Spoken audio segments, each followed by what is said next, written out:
नमस्कार मित्रों। तो जैसा कि हम सब उम्मीद भी कर रहे थे कि पाकिस्तान को एक करारा जवाब मिलेगा, कुछ उसी अंदाज में भारतीय सेनाओं ने ऑपरेशन सिंदूर को सफलतापूर्वक अंजाम दिया। कल रात 25 मिनट के अंदर पाकिस्तान के 9 अलग ठिकानों को टारगेट किया जाता है और पूरी तरह से ध्वस्त किया जाता है। ये पहली बार है जब भारत ने इतनी आधुनिक तकनीकों का प्रयोग किया है। इस बार बगैर सेना ने बॉर्डर क्रॉस किए इस पूरी घटना को अंजाम दिया है। बालाकोट से विपरीत इसको समझा जा सकता है।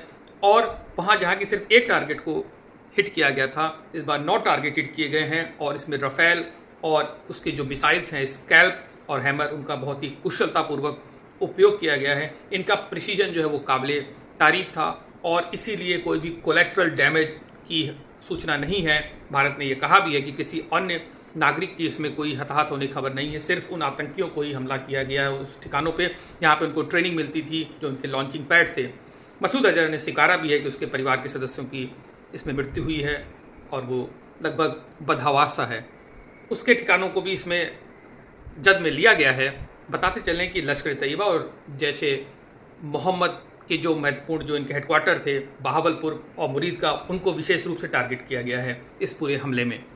इस पूरे हमले में ड्रोन का काफ़ी कुशलता से उपयोग किया गया है। ड्रोन की वजह से प्रिसीजन बहुत अच्छा रहा और भारत ने साथ साथ पूरे विश्व समुदाय को ये बताया है कि भारत ने एक जिम्मेदार देश के नाते सिर्फ उन आतंकी ठिकानों पर हमला किया है। इसके अलावा किसी भी सैन्य ठिकानों या सिविलियन एरियाज़ को टारगेट नहीं किया गया है। तो ये समझ सकते हैं कि जो भी नॉर्म्स है उनको पूरी तरह से फॉलो किया गया है।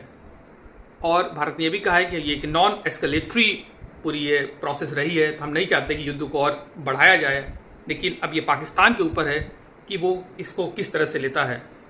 हालांकि जैसे कि वो प्रतिक्रिया दे रहा है, अभी पुंछ में जिस तरह से गोलाबारी कर रहा है और 10 नागरिकों के हताहत होने की खबर है, तो हमें लग रहा है कि वो बाज तो अभी नहीं आएगा।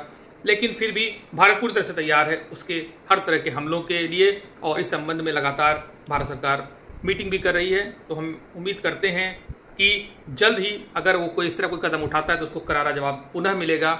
और मुझे लगता है कि पाकिस्तान को अब सबक लेना चाहिए और ऐसी आतंकी घटनाओं से बाज आना चाहिए और पूरे विश्व समुदाय को भी भारत के साथ खड़े होकर जीरो टॉलरेंस की नीति आतंकवाद के खिलाफ अपनानी चाहिए। इस संबंध में जो भी अपडेट होगी आपको हम फिर देंगे। धन्यवाद।